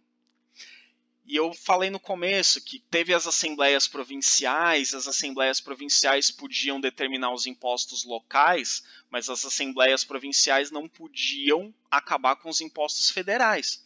Então a assembleia local podia criar um sistema de impostos que barateasse, ou que fosse mais simples, né, ou que fosse menos pesado, que fosse menos caro. O problema é que os impostos federais já existiam, então na prática as assembleias provinciais podiam criar mais impostos, mas não acabar com os impostos anteriores, porque os impostos anteriores eram, estou falando federais, mas na verdade imperiais, né? O Brasil ainda não é uma federação, o Brasil é um império, então eram impostos imperiais, impostos do governo central. Então, de novo, assim como os fazendeiros do norte e do nordeste achavam que o problema da crise econômica, que o problema que eles estavam enfrentando vinha de decisões ruins do governo central, os estancieiros do Rio Grande do Sul pensavam a mesma coisa. O governo central não está nos ajudando com as nossas dificuldades, está cobrando impostos muito caros. Esses impostos muito caros estão fazendo o nosso produto ficar caro e ter dificuldade de concorrer com os produtos estrangeiros. Então eles queriam, entre outras coisas, que o governo central diminuísse os impostos. Só que o governo central não queria diminuir impostos. Então, a elite do Rio Grande do Sul, qual que é o problema? A elite do Rio Grande do Sul não tinha a mesma influência política no governo regencial que os fazendeiros do Sudeste e os fazendeiros do Nordeste. A política nacional era a grande disputa no período regencial entre os fazendeiros de cana-de-açúcar e algodão do Nordeste versus os fazendeiros de café de São Paulo, Rio de Janeiro e Minas Gerais. Então a elite do Nordeste contra a elite do Sudeste. E a elite do Rio Grande do Sul não tinha o mesmo poder, não tinha a mesma força, porque o charque não tinha a representação, a importância econômica para o Brasil que o café e a cana-de-açúcar e o algodão, né, e outros produtos ali do Nordeste e do Sudeste. Então, eles não tinham influência, esses estancieiros, para conseguir que o governo central aprovasse leis diminuindo os impostos sobre o charque. Então a grande questão é essa. Eles querem eles querem favorecer a economia local. E o governo central não está tomando atitudes para favorecer a economia local. Qual foi a solução que eles encontraram? Se separar do Brasil. Então a grande questão da Farroupilha é: fazendeiros insatisfeitos com a política do governo central, eles pensam, bom, para a gente mudar as políticas econômicas aqui no Rio Grande do Sul, só se a gente se separar do resto do Brasil, porque a gente não consegue interferir no governo central. Os fazendeiros do Nordeste conseguiam interferir no governo central para diminuir impostos, apesar de eles estarem insatisfeitos com o governo central. Os fazendeiros do Sudeste tinham poder político para influenciar nas decisões do governo central e diminuir impostos no Sudeste. Os do Sul não. Então, em 1835, Bento Gonçalves, o herói Farroupilha, que era um estancieiro e, detalhe, coronel da Guarda Nacional. Ok? Ele era um coronel da Guarda Nacional. Então, ele podia reunir tropas. Ok? Bento Gonçalves, em homenagem a ele, a gente tem a rua aqui em Uruguaiana, a gente tem um município do Rio Grande do Sul com o nome dele, ele está em estátuas e em nomes de ruas e avenidas por todo o Rio Grande do Sul, e fora do Rio Grande do Sul ninguém conhece ele, desculpa dessa informação, ninguém conhece o Bento Gonçalves. Teve uma época que tinha uma série na Globo que se passava na Farroupilha, que era inspirada num romance do Érico Veríssimo, aí as pessoas ouviram falar do Bento Gonçalves, mas fora do Rio Grande do Sul, ninguém sabe quem ele é. Desculpa dar essa informação para vocês. O que ele fez? Ele liderou uma insurreição que tomou o poder em Porto Alegre. Então ele era um estancieiro, usou sua patente de coronel da Guarda Nacional para reunir uma tropa e tomou o poder em Porto Alegre, destituiu o presidente da província do Rio Grande do Sul e proclamou uma república, a República de Piratini, cuja bandeira é hoje a bandeira do estado do Rio Grande do Sul. Então a província do Rio Grande do Sul se transformou numa república, a República de Piratini. E o Bento Gonçalves foi eleito o primeiro presidente da República de Piratini. Essa revolta chegou a Santa Catarina. Então as ideias da revolta chegaram a Santa Catarina, que faz fronteira com o Rio Grande do Sul. E em Santa Catarina, os estancieiros também tiveram a mesma ideia e fizeram o mesmo procedimento e proclamaram uma nova república, a República Juliana. E essa República Juliana teve participação do Giuseppe Garibaldi, que é um revolucionário italiano que participou da Farroupilha, participou da fundação da República Juliana, ele participou da unificação da Itália. O Giuseppe Garibaldi ele andava pelo mundo participando de revoltas, revoluções e fundando repúblicas e etc, etc, etc. O Giuseppe Garibaldi é um cara... Ele viajava o mundo lutando nas guerras dos outros, assim. Tipo, era um cara que curtia esse negócio de fazer revolução. Até 1842, isso é importante, então de 1835 a 1842, 42 já tinha acabado o governo regencial. O governo regencial acabou em 1840, que já era um pepino de Dom Pedro II. Até 1842, os farrapos, que eram como ficaram conhecidos esses soldados que lutaram na guerra, porque diziam que eles usavam roupas esfarrapadas, né? Roupas sujas, roupas velhas, que isso diferenciava eles dos uniformes bonitos dos soldados do governo regencial, da Guarda Nacional que vinham. Não é bem assim, a gente está vendo que é uma revolta da elite, então os soldados estavam ali muito bem vestidos, muito bem alinhados, mas eles contaram com a ajuda de escravos, né, contaram com a ajuda de indígenas, porque as ideias, né, da Farroupilha eram proclamar uma república liberal. E até 1842, dá para dizer que eles chegaram de fato a se separar do Brasil, né? Porque eles chegaram a criar uma constituição própria, né? Por mais que nunca tenha sido reconhecida essa independência, eles conseguiram agir de modo como se estivessem de fato separados do Brasil. E chegaram a formar uma constituição inspirada na dos Estados Unidos. E assim como a Constituição dos Estados Unidos, entre outras coisas, apesar de dizer que todos os homens são iguais perante a lei, não acabaram com a escravidão. Isso é um detalhe importante. Muitos escravos lutaram na Farroupilha do lado dos farrapos, do lado de Bento Gonçalves, considerando a possibilidade da escravidão ser abolida após a independência do Rio Grande do Sul. E ela não foi abolida. Né? Essa Constituição da República de Piratini ela não previa o fim da escravidão. Então, percebam que, no fim das contas, a Farroupilha era uma revolta para que a elite do Rio Grande do Sul tomasse o controle sobre o Rio Grande do Sul. E eles se inspiram no modelo dos Estados Unidos, se inspiram nos modelos liberais da Europa, mas a grande questão é a autonomia. Principalmente a autonomia fiscal, né, que é a cobrança de impostos. E o governo imperial, né, já tinha acabado a regência, já era Dom Pedro II, nomeou o Barão de Caxias, que depois se tornou Duque de Caxias, para pôr fim à guerra. Aí foi, pessoal, o exército mesmo.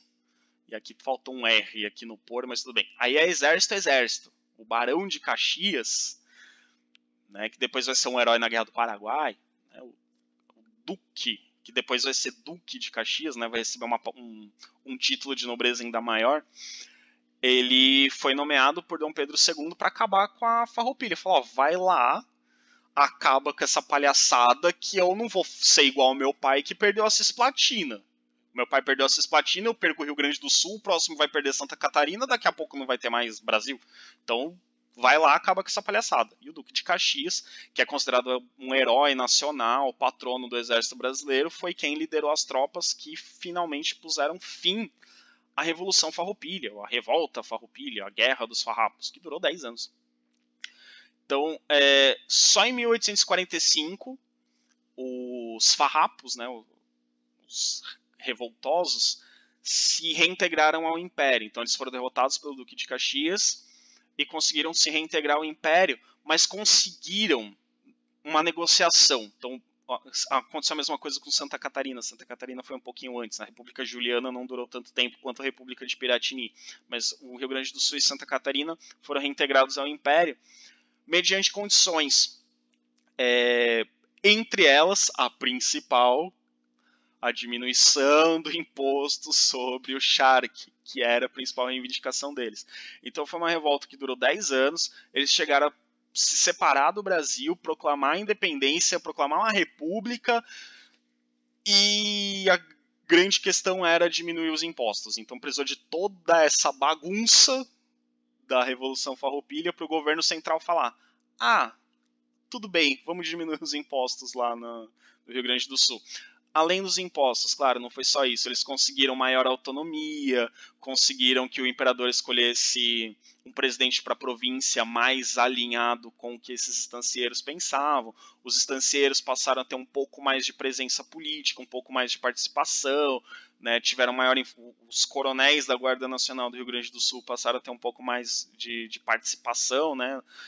Nas questões nacionais. Então, o Rio Grande do Sul, através da Farroupilha, que foi um movimento separatista, acabou conseguindo algumas vitórias, acabou conseguindo algumas melhorias, mas melhorias para a elite. A gente está falando dos estancieiros, a gente está falando dos grandes fazendeiros, a gente não está falando dos escravos, para eles a vida continua igual, a gente não está falando do trabalhador rural, a gente não está falando das classes mais pobres urbanas, a gente está falando de melhorias para elite, sobretudo, ok? Então a Farroupilha, ela se diferencia da balaiada, da cabanagem e da revolta dos malês por ser um movimento de elite, enquanto essas outras foram movimentos populares. E a sabinada se diferencia por ser de classe média. Não era de elite, como a Farroupilha, nem de classes mais baixas, como a balaiada, a cabanagem e a revolta dos malês. E a sabinada também se diferencia porque queria proclamar a república provisoriamente. Quando Dom Pedro voltasse, eles voltariam. Quando Dom Pedro II assumisse, eles voltariam a fazer parte do Brasil. No caso da Farroupilha, não. Era a separação em definitivo. Era fazer o que o Uruguai fez, né? Mas acabou não acontecendo. Enfim, foram derrotados ao final, não se tornaram independentes, mas conseguiram algumas melhorias, principalmente melhoria nos impostos, ok? E aí tá, né, a famosa bandeira da República de Piratini, que segue o modelo das bandeiras revolucionárias tricolores. Vai ter um momento, eu acho, no ano, não tenho certeza se eu vou chegar nessa aula, mas eu acho, quer dizer, eu não tenho certeza se eu vou ter tempo de explicar isso nessa aula, a gente vai ter essa aula. Em algum momento do ano a gente vai ter uma aula sobre nacionalismos, eu vou explicar um pouco do significado das bandeiras, mas bandeiras tricolores, bandeiras que tem, não a bandeira do Grêmio, né? Tricolor no sentido de bandeira que tem 3 cores, como é a bandeira do estado do Rio Grande do Sul, são bandeiras revolucionárias. A bandeira da França é uma bandeira tricolor, a bandeira de vários países da Europa são 3 cores, e na América Latina também, muitos países usam ali 3 cores, porque representam os ideais da Revolução Francesa, os ideais iluministas, de liberdade, igualdade, fraternidade. Agora, o significado de cada cor, aí a gente varia de um país para o outro, e do Rio Grande do Sul talvez vocês possam me explicar algum dia o significado do verde, do vermelho e do amarelo da bandeira do Rio Grande do Sul. Okay? Essa bandeira do Rio Grande do Sul, ela lembra muito a bandeira da Bolívia, são as mesmas cores, mas por essa mesma lógica, né, do tricolor, né, de ter 3 cores. É que geralmente as 3 cores são na horizontal ou na vertical, a do Rio Grande do Sul é na diagonal, mas a lógica é a mesma, né, as 3 cores. E aqui, né, as pessoas ainda encenam pelo Rio Grande do Sul as batalhas, as vitórias, as situações, comemoram, tem o 20 de setembro, enfim, tudo isso que vocês já conhecem melhor do que eu. Então aqui só lembrando, de novo mapinha que eu mostrei no começo, cabanagem, Pará, balaiada, Maranhão, revolta dos malês e sabinada, Bahia, Guerra dos Farrapos, Rio Grande do Sul, com uma extensãozinha para Santa Catarina. Cabanagem, balaiada, revolta dos malês, revoltas populares, com destaque para dos malês, que é a revolta de escravos. Sabinada, revolta da classe média. Farroupilha, revolta da elite. Ok? Nesse contexto, ainda do período regencial, essas revoltas acabaram dividindo os políticos brasileiros. Alguns achavam que as reformas liberais do período regencial deram liberdade demais, e esse excesso de liberdade é o que permitiu as revoltas. Então veja que as medidas que os revoltosos achavam insuficientes, teve setores da política brasileira que acharam exageradas. Então, tá vendo? Vocês deram maior autonomia para as províncias, agora tem uma lá no sul e outra no nordeste querendo se separar do Brasil. Então isso vai acabar com a unidade territorial, vai acabar com a unidade nacional. Tem escravo planejando revolta, isso vai acabar com a estrutura social. Então, os críticos do liberalismo no Brasil, que o liberalismo no sentido iluminista, né, de liberalismo social, de liberdades individuais. A gente não está falando do liberalismo econômico. Então, quem criticava o liberalismo passou a ganhar força e começou a defender a centralização do poder, como era na época do Dom Pedro I, poder mais centralizado. E esses políticos mais conservadores que defendiam o poder mais centralizado formaram o Partido Conservador. Então você tem uma disputa no final do período regencial entre os liberais e os conservadores. Como que é essa disputa? Em 1837, a maioria da Assembleia Legislativa do Brasil foi formada por conservadores. A maioria dos deputados eleitos para a Assembleia Legislativa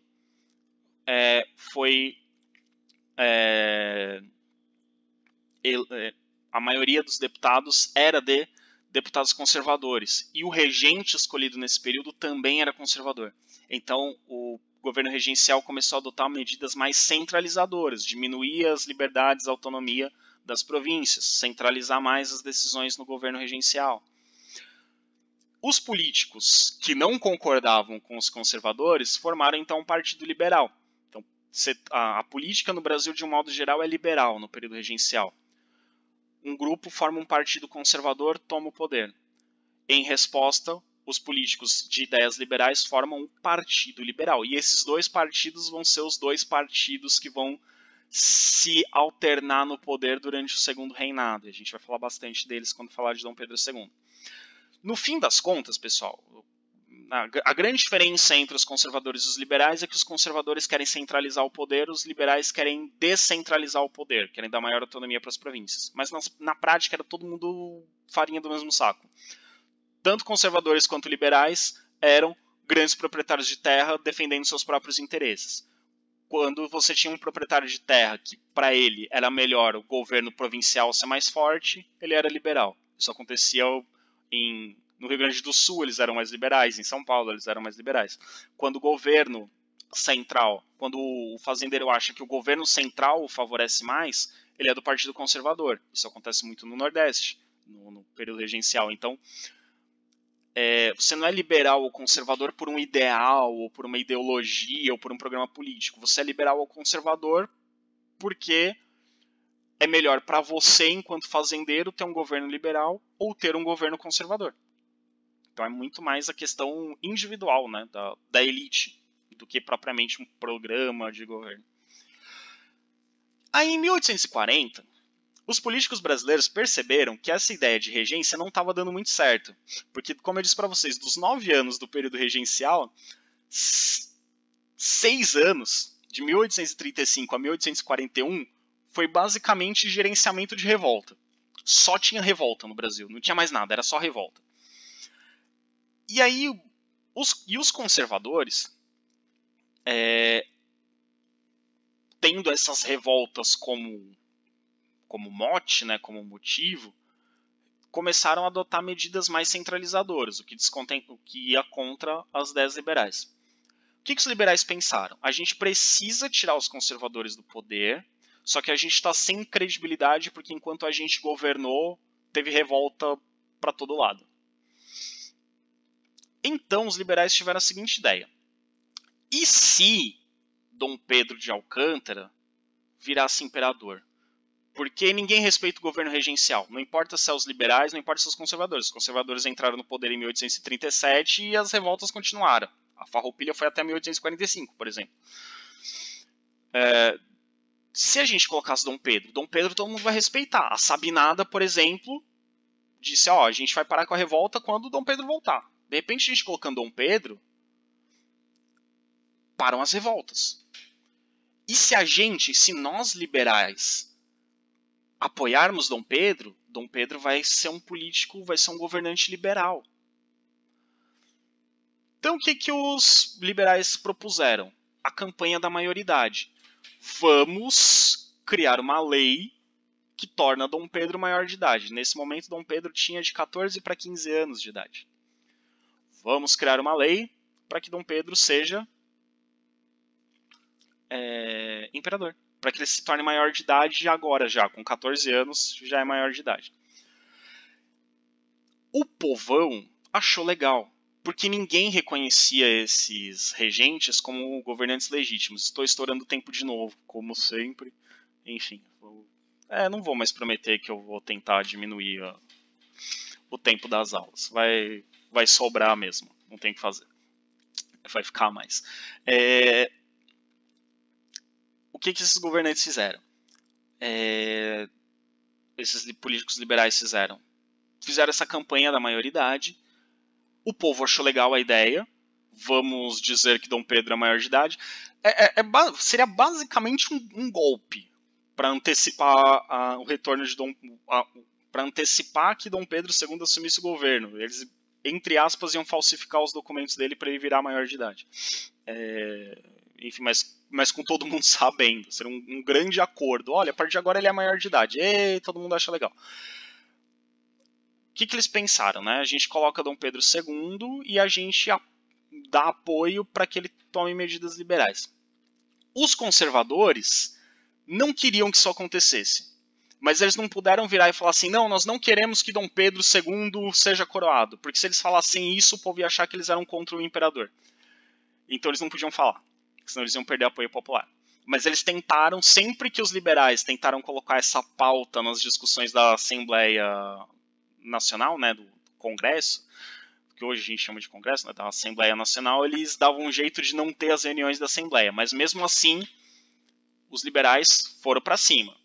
E aí os liberais chegaram para Dom Pedro e falaram, Pedrinho, Pedrinho, 14 anos, né, vamos chamar pelo diminutivo, Pedrinho, Pedrão seria o pai dele, né? Pedrinho, você tá afim de ser imperador?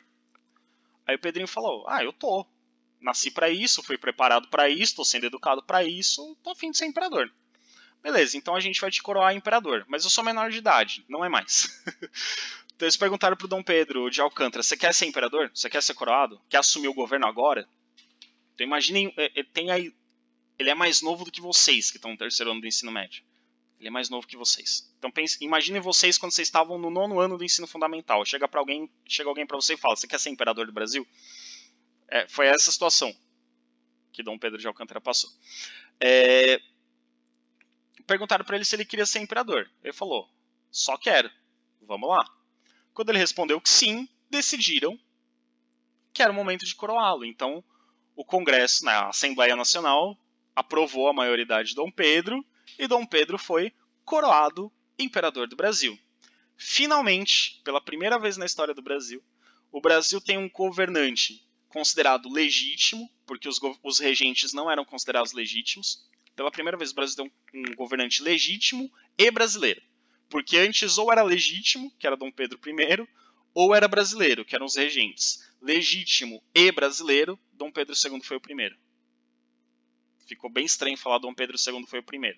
Mas Dom Pedro II foi o primeiro governante legítimo do Brasil. Ok? Aqui a gente tem um quadro representando a coroação de Dom Pedro. A imagem anterior, sim, é Dom Pedro. Usando roupas militares, roupa de príncipe. Mas militares, criança. Porque príncipe é militar. Príncipe automaticamente é membro do exército. Então já usa esses trajes desde criança. Aqui ele sendo coroado por um representante da igreja, como eram os reis e imperadores europeus.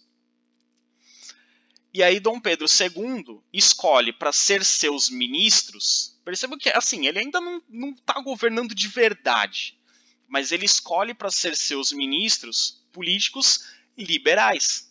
Então os liberais conseguiram uma vitória, eles articularam para Dom Pedro II assumir, para eles tirarem os conservadores, e imaginando que o Dom Pedro teria um governo mais liberal. E ele chama os liberais para o governo. Só que os liberais, usando sua força, principalmente os coronéis espalhados pelo Brasil, usam a violência e fraudes eleitorais para conseguir mais votos que os conservadores, para eles terem mais deputados liberais do que conservadores nas eleições. E essas eleições ficaram conhecidas como eleições do cacete, porque os eleitores eram violentamente coagidos a votar nos candidatos liberais, como eu disse para vocês no começo. Tem um coronel liberal e um coronel conservador na mesma cidade. Como que decide a disputa política? Guerra, um contra o outro. Aí Dom Pedro percebeu que os liberais estavam sendo meio antiéticos, para falar o mínimo. E aí em 1841, né, um ano depois, em 1840 ele é coroado, nomeia os liberais como ministros. Em 1841, ele tira os ministros liberais e coloca ministros conservadores. E a partir desse momento, até o final do governo de Dom Pedro II, em 1888, a história do segundo reinado, a história política do segundo reinado, é a história da alternância entre liberais e conservadores. Quando Dom Pedro acha que o Brasil está precisando de medidas mais conservadoras, ele nomeia ministros conservadores. Quando ele acha que o Brasil está precisando de medidas mais liberais, ele nomeia ministros liberais. Quando os conservadores estão no poder e ele acha que os conservadores estão ficando poderosos demais, ele tira os conservadores e coloca os liberais. Quando ele acha que os liberais estão ficando poderosos demais, ele tira os liberais e coloca os conservadores. Então o governo de Dom Pedro II é um governo absolutamente estável, entre outros motivos porque os dois partidos que existem no Brasil se alternam no poder. Então ele, quando um está muito insatisfeito, ele chama esse para o governo. Aí quando o outro começa a ficar insatisfeito, ele troca. E assim ele mantém a estabilidade da política brasileira. Tanto que o governo de Dom Pedro II é o governo mais longo da história do Brasil, vai de 1840 a 1888. São 48 anos de governo. E o governo dele só acaba quando ele perde esse controle. Quando tantos liberais quanto conservadores não querem mais ele no poder, querem proclamar a república. Mas isso são cenas de outros episódios. Estourei o tempo de novo, como sempre. Não vou prometer que no próximo vídeo vai ser menor, porque provavelmente não será, a gente vai falar do segundo reinado. Não sei como eu faço para compensar vocês, mas enfim. Sem ter vocês olhando para minha cara, eu me empolgo falando e a aula extrapola. Eu achava que os vídeos iam ser mais curtos que as aulas presenciais, os vídeos estão sendo mais longos que as aulas presenciais, porque vocês não me fazem pergunta, eu me empolgo falando, igual eu estou falando agora, já estourou o tempo do vídeo, eu estou falando. E, enfim, quando a gente voltar para as aulas presenciais, eu prometo ter mais controle. Até mais, gente. Abraço.